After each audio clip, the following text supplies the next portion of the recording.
The first one is introduction. Privatization policy is described as the transition of land or company from the government to the private sector. The government no longer owns the company or corporation. Privatization refers to the mechanism by which a publicly owned corporation is bought over by a small group of individuals. In mid-1983, Malaysian fourth Prime Minister Tun Dr. Mahathir bin Mohamad announced the Malaysian Privatisation Policy, which allows the private sector to participate in the country's growth and management. Privatization is the polar opposite of nationalization, which involves the government gaining more influence and power over the economy. On the option of privatization, any government involvement or private sector company.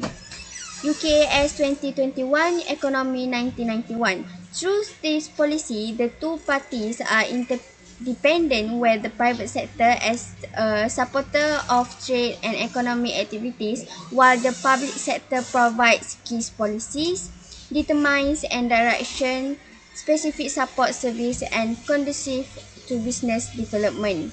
The Malaysian Corporation Policy was established in 1981 to encourage public and private sector collaboration, in which each function and work as a Malaysian company.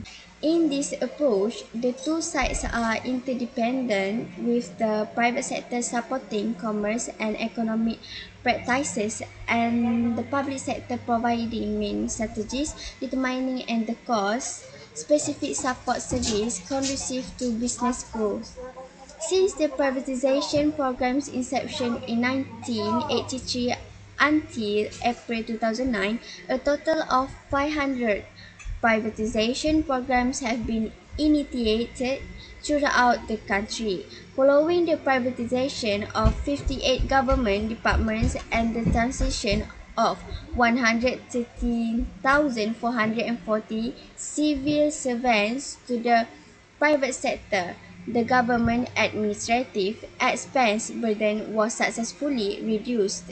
These savings enabled the government to relocate scarce development service to more vulnerable sectors such as education, health, and poverty eradication program. Policy problem is equipping a crucial role in policy studies, if not for the simple reason that political authorities are unlikely to alter or create policies without the presence of problems. It is self-evident that the bigger the public sector, the greater the financial pressure that privatization would place on the private sector financial capital. As a result, the growth and the strengthening of the country's financial market, including the stock exchange, is a crucial precondition for the effective execution of the privatization program. The stock exchange would have to play a key role in mobilizing private financial resources to collect the requisite debt and equity capital. As a result, the government has focused its efforts on streamlining and strengthening the Kuala Lumpur Stock Exchange (KLSE), which has been able to successfully absorb the effects of the widening and broadening of the share base that has resulted from the privatization of major public enterprise like Syarikat Telekom Malaysia Berhad and the National Electricity Board. The private sector places a high value on its track record of project completion.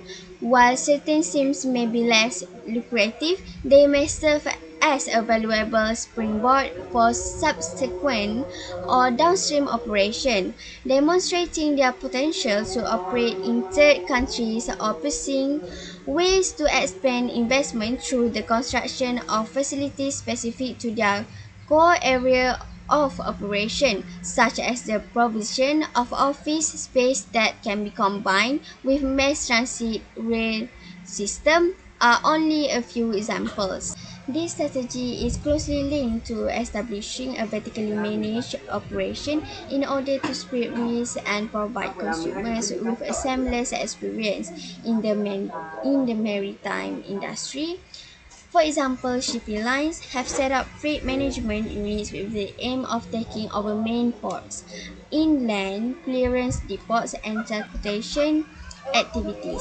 Appropriate project packaging, which can allow governments to mix public service facilities with more commercial operation, may help government grow developers to projects that may otherwise be marginal if sold separately.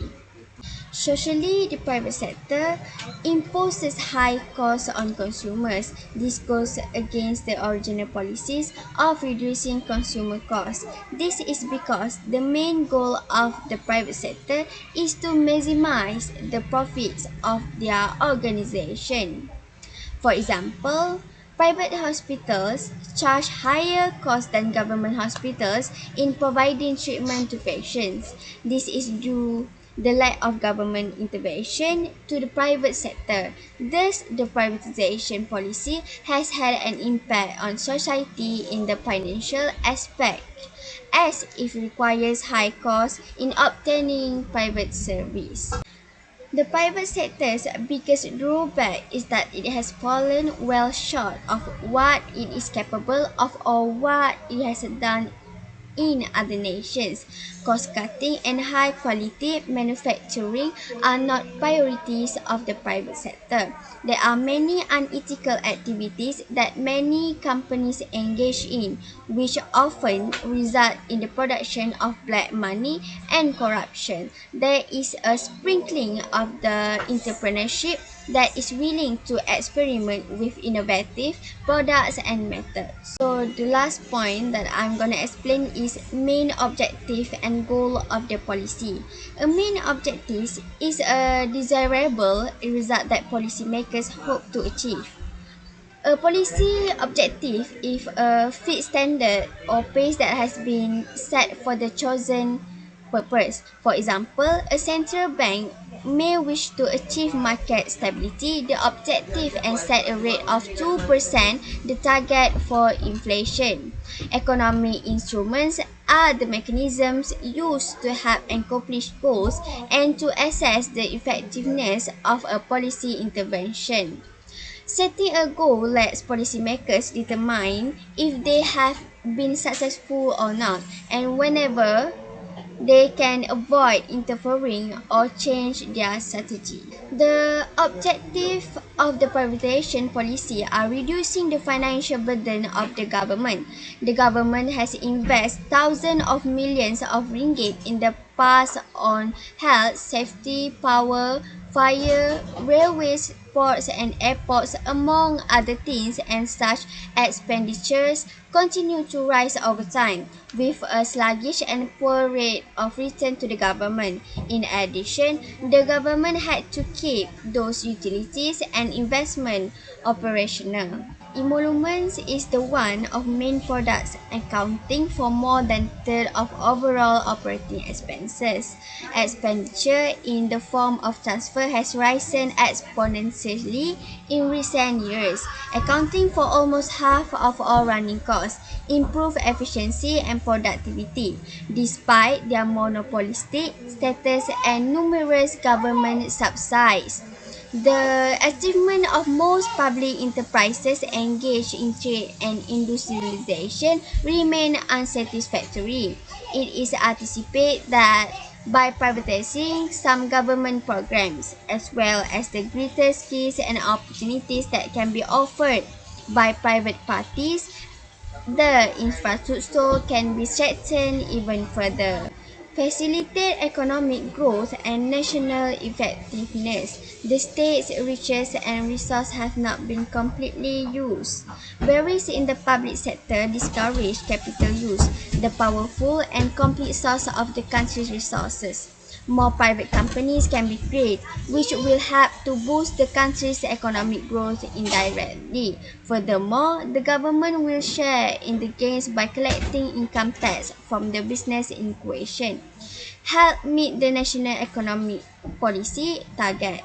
Global economic system, the government will build more private business involvement earth prints or number of Bumiputra managers by giving more opportunities to the private sector to fulfill their criteria of the new economic policy by giving more opportunities to the private sector. I have done my part in this group, so I'm gonna pass with other members. The privatization policy was announced by the fourth Prime Minister of Malaysia, Tun Dr. Mahathir bin Mohamad.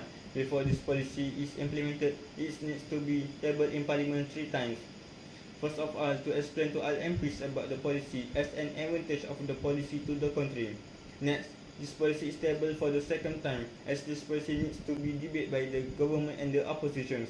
This is when the opposition can ask what is necessary to see its effectiveness, and the government needs to answer the question as so that the policy can be implemented.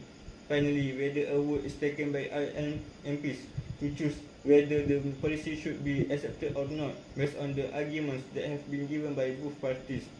After the announcement that this policy has been selected and approved by 2/3 of the Member of Parliament, this policy will be submitted to the Yang di-Pertuan Agong YDPA for approval so that this policy can be implemented in the country. After obtaining the approval of the YDPA, this privatization policy will be enshrined in the national constitutions. The corporate sector, company CEOs, and private organizations will be involved with this policy. The implementation strategy of the policy. The Malaysian government has set up a committee in the Economy Planning Unit EPU. They has issued 2 guidelines to facilitate privatization work. The first guideline was the guidelines on privatization for private use, and the second guideline was the guidelines on privatization for government agencies on 21 January 1985. In 1991, the Privatization Master Plan (PMP) was introduced to guide the implementation of this privatization. The PMP includes a comprehensive framework on privatization programs, implementation procedures, and the determination of the priority order of projects to be privatized. In implementation privatization program, 2 approaches have been adopted, namely project-based identified by the government and project proposed by the private sector. An important element of the PMP is Privatization Action Plan (PAP), which aims to help implement program annually. The PAP contains a list of projects identified for privatization and projects that require reorganization. It allows the PAP to be reviewed annually to identify implementation barriers. PAP makes preparation before privatization, starting with commercialization, followed by corporatization and privatization of the entity concerned. The evaluation on the effectiveness of the policy. Strength. Privatization has played an important role in accelerating economic growth through the greater investment which lead to the expansion of the corporate sector. Growth is also happening through increased efficiency as more output can be produced through the use of smaller resources. In addition, the financial burden of the government has been significantly reduced and increased national income as a result of the successful privatization of several entities, requiring income in the form of lease rental through privatization projects as well as contributing to government revenue, savings and proceeds from sale asset and equity as well as corporate taxes enable the government to reduce borrowing. Privatization policy also provides efficiency and productivity through providing better services and management system. Overall achievement, privatized entities have improved as a result of increased capacity and service network, in addition to the procurement and use of equipment and modern technology. Witness the general public concern. Many businesses, such as healthcare, schooling, and public transportation, provide essential public service. The profit motive need not to be the prime goal of companies or the business in this sector. In the case of health insurance, for example, it is feared that privatizing healthcare will place a stronger emphasis on benefit over patient care. Furthermore, in a sector like healthcare, a benefit incentive would not be treating patient, demonstrating their potential to operate in third countries or pursuing ways to expand investment through the construction of facilities specific to their core area of operation, such as the provision of office space that can be combined with mass transit rail system, are only a few examples. This strategy is closely linked to establishing a vertical managed operation in order to split risk and provide consumers with a seamless experience. Appropriate project packaging, which can allow government to mix public service facility with more commercial operation, may help government road developer to project that may otherwise be marginal if sold separately. This is something that private companies can do as well, in addition to the government being influenced by a short-term pressure. To appease shareholders, they may aim to boost short-term profit while avoiding long-term investment. For example, there is a lack interest in alternative energy sources. Instead of investing in new facilities, privatized business try to make do with what they have. The private sector's biggest drawback is that it has fallen well short of what it is capable of or what it has done in other nations. Cost-cutting and high-quality manufacturing are not prioritized of the private sector. There are many technical activities that many companies engage in, which often result in the production of black money and corruption. There is a sprinkling of true entrepreneurship that is willing to experiment with innovative products and methods. The introduction and implementation of privatization policy have provided opportunities to promote national effectiveness and economic growth of the countries as well as state resources that have not been fully utilized. With this, it can increase productivity in the country and can ensure that the country's capital can be used efficiently and completely. If many private businesses are established in the country, it can help increase the country's economic growth directly and indirectly. For example, in the field of manufacturing, this can improve the country's economy by the way the government imposes income tax on private businesses. Socially, the private sector imposes high costs on consumers. This goes against the original policy of reducing consumer costs.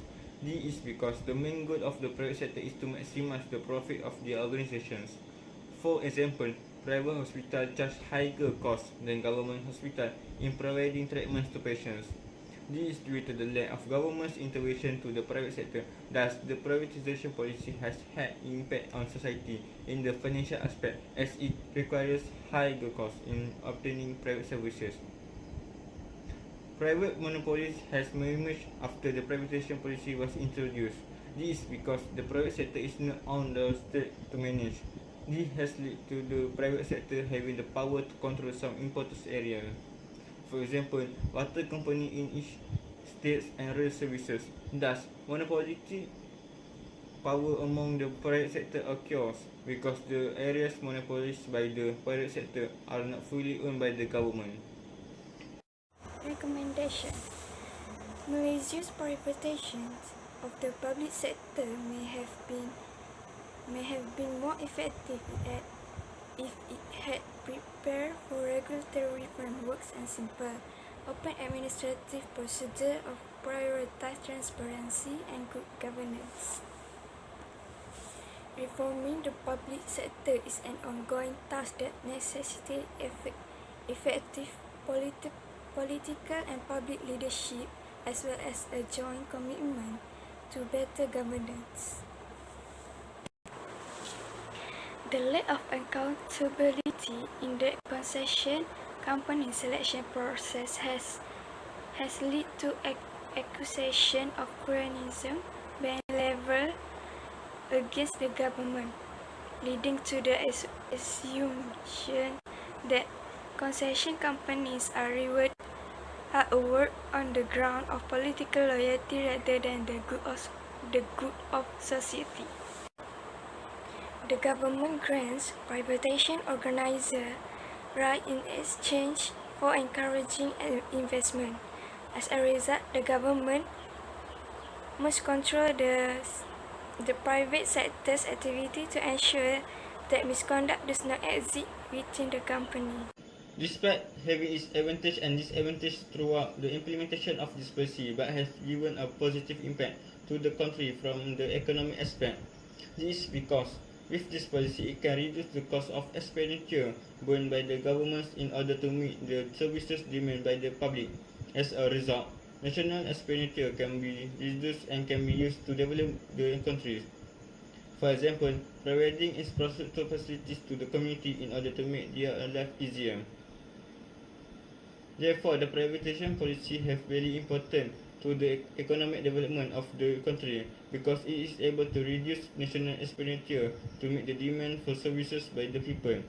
For example, the demand for clean water supply and good road facilities to facilitate travel.